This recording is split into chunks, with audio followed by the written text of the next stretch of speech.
season of hopefulness that has come to First United Methodist Church, it makes sense that we should spend some time reflecting on Martin Luther King Jr. Over the next week, our nation will be taking moments to reflect upon the impact that his legacy, his ministry, his works had within the lasting legacy of humanity.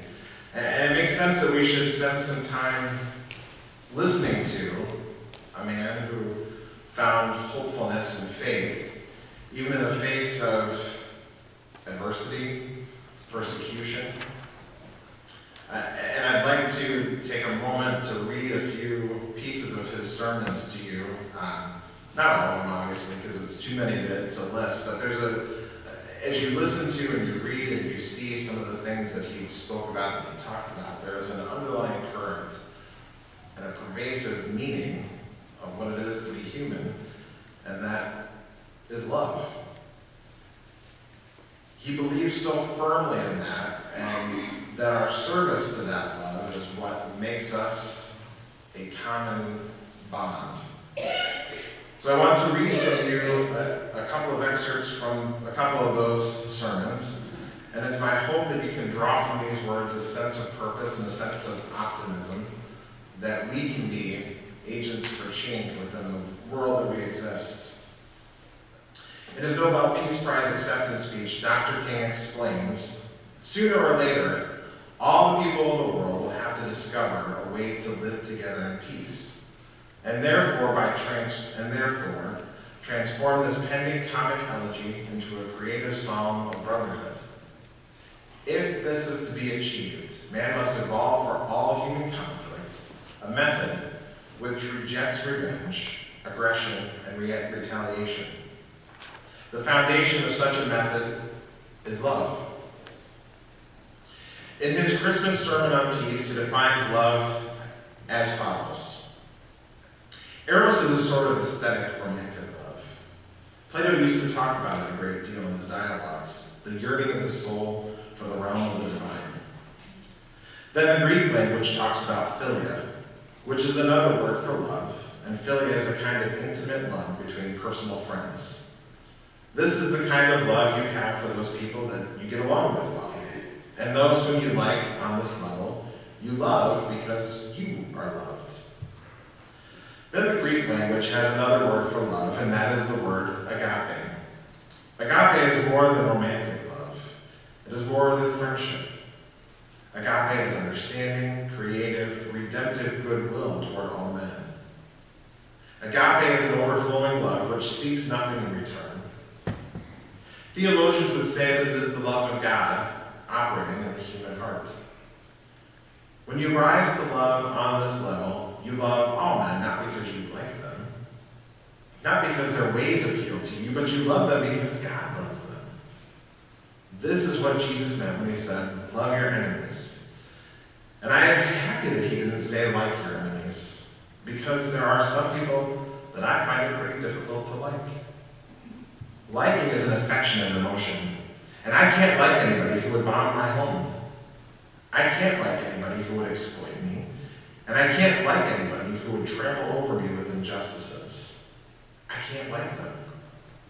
I can't like anybody who threatens to kill me day in and day out. But Jesus reminds us that love is greater than liking. Love is understanding, creative, redemptive goodwill toward all men. In the many trials he faced, it would have been easy, maybe even expected for him to turn callous and bitter, maybe faithless. Yet he remained hopeful. He continues on in his Christmas sermon to define his foundation for his faith and abiding hope for mankind. He says, if there is to be a peace on earth and goodwill toward men, we must finally believe in the ultimate morality of the universe and believe that all reality hinges on moral foundations. Something must remind us of this as we again stand on the Christmas season and think of the Easter season simultaneously, for the two somehow go together. Christ came to us to show the way. Men loved darkness rather than the light, and they crucified him. And there on Good Friday on the cross, it was still dark. But then Easter came, and And Easter is an eternal reminder of the fact that the truth-crushing earth will rise again. Easter, no lie can live forever. And so this is our faith as we continue to hope for peace on earth and goodwill toward men. Let us know that in the process, we have cosmic companionship. Yes, I am personally the victim of deferred dreams of blasted hopes, but in spite of that, I close today by saying I still have a dream, because you know you can't give up in life. If you lose hope, somehow you lose the vitality that keeps life moving.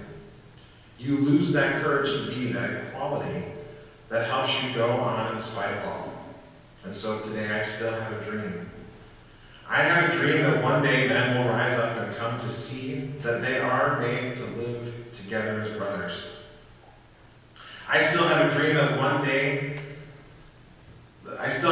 morning that one day, every Negro in this country, every colored person in the world, will be judged on the basis of the content of the character rather than the color of his skin.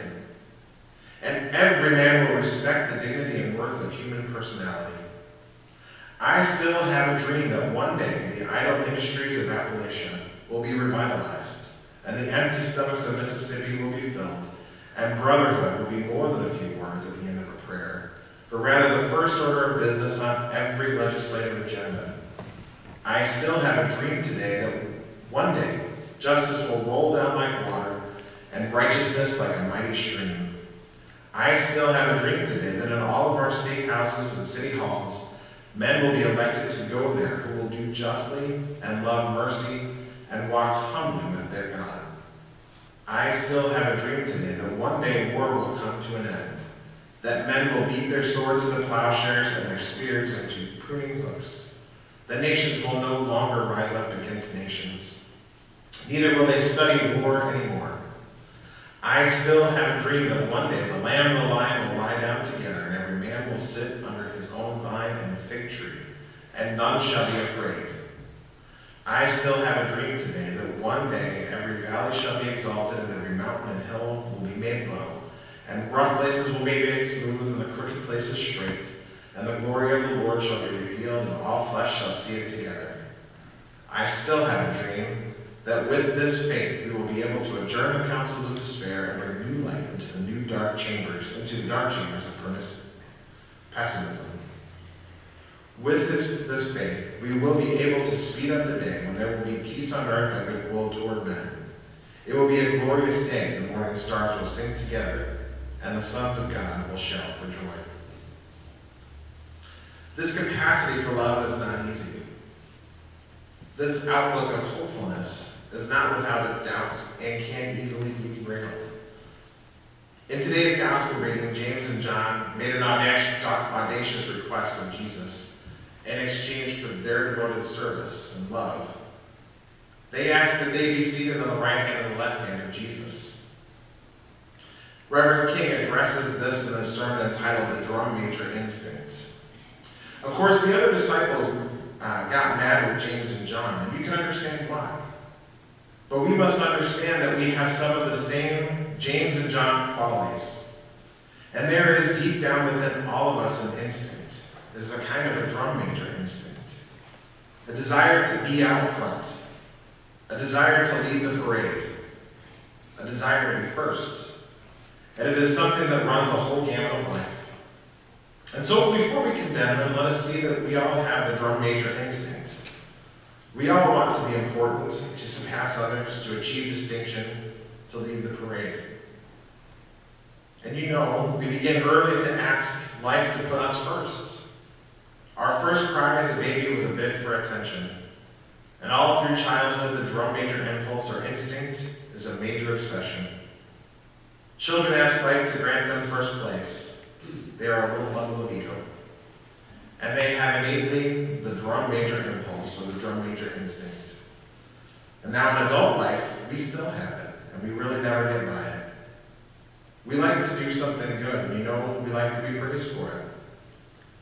Now, if you don't believe that, you just go on living life, and you will discover very soon that you like to be praised. Everybody likes it.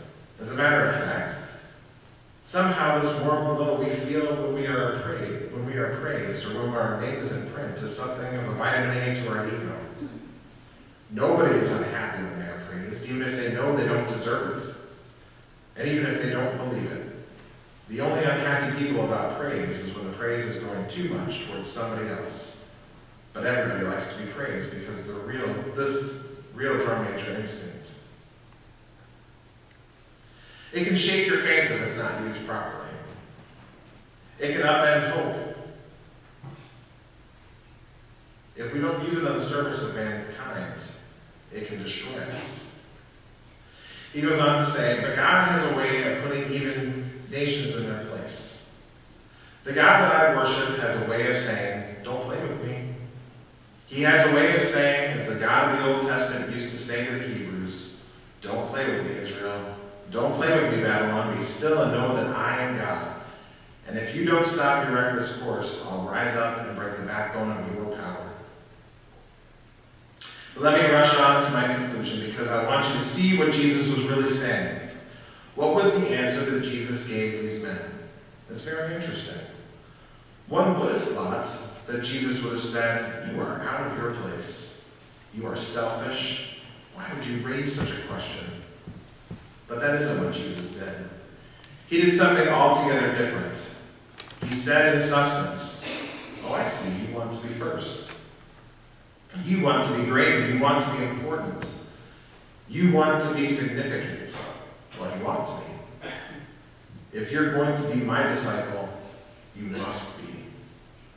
But he reordered the priorities and he said, yes, don't give up this instinct. It's a good instinct if you use it right. Don't give it up. Keep feeling the need for being important. Keep feeling the need for being first. But I want you to be first in love. I want you to be first in moral excellence. I want you to be first in generosity. That is what I want you to do. And he transformed the situation by giving a new definition of greatness. And you know how he said it? He said, now, brethren, I can't give you greatness, and I really can't make you first. This is what Jesus said to James and John. You must earn it. True greatness comes not by favoritism, but by fitness. And the right hand and the left hand are not mine to give. And they belong to those who are prepared. And so Jesus gave a new norm of greatness. If you want to be important, wonderful. If you want to be recognized, wonderful. If you want to be great, wonderful. But recognize that he who is greatest among you shall be your servant.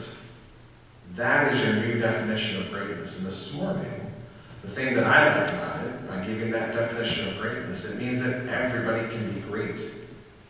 Because everybody can serve. You don't have to have a college degree to serve.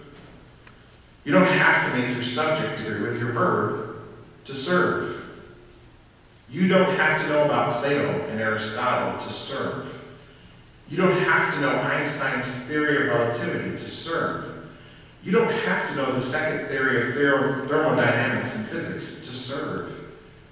You only need to have a heart full of grace, a soul generated by love, and you can be that servant.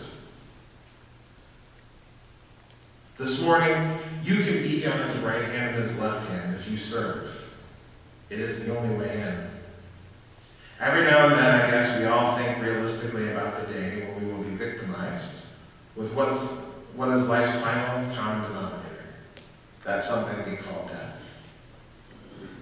We all think about it, and every now and then, I think about my own death, and I think about my own funeral. And I don't think of it in a morbid sense. Every now and then I ask myself, what is it that I would want said? And I leave the word to you this morning.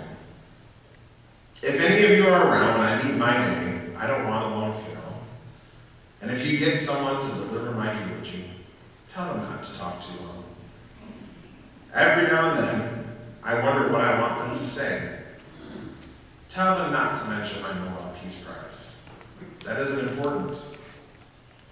Tell them not to mention that I have 300 or 400 other awards. That is not important. Tell them not to mention where I went to school. I would like someone to mention that day that Martin Luther King Jr. tried to give his life serving others. I'd like for somebody to say that day that Martin Luther King Jr. tried to love somebody. I want you to say that day that I tried to be right on the war question. I want you to be able to say that day that I did try to feed the hungry. And I want you to be able to say that day that I did try in my life to clothe those who were naked. I want you to say on that day that I did try in my life to visit those who were in prison. I want you to say that I tried to love and serve humanity. Yes, if you want to say that I was a drum major, say that I was a drum major for justice. Say that I was a drum major for peace. I was a drum major for righteousness. And all the other shallow things will not matter. I won't have any money to leave behind. I won't have any fine and luxurious things of life to leave behind. But I just want to leave a committed life behind. And that's all I want to say. If I can help somebody as I pass along, if I can cheer somebody with a word or song, if I can show somebody he's traveling wrong, then my life will not be in vain. If I can do my duty as a Christian ought, if I can bring salvation to a world once wrought, if I can spread the message as the Master taught, then my living will not be in vain. Yes, Jesus, I want to be on your right side or your left side, not for any selfish reason. I want to be on your right or your best side, not in terms of some political kingdom or ambition. But I just want to be there in love and in justice and in truth and in commitment to others so that we can make this old world a new world. Dr. King had a deep faith and a hope that one day our drum major instinct and agape would intersect.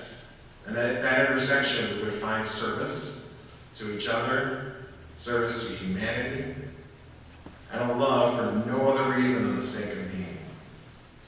At this intersection is where harmony can reside. And so in this season of hopefulness for First United Methodist Church, may we learn to see love for everyone.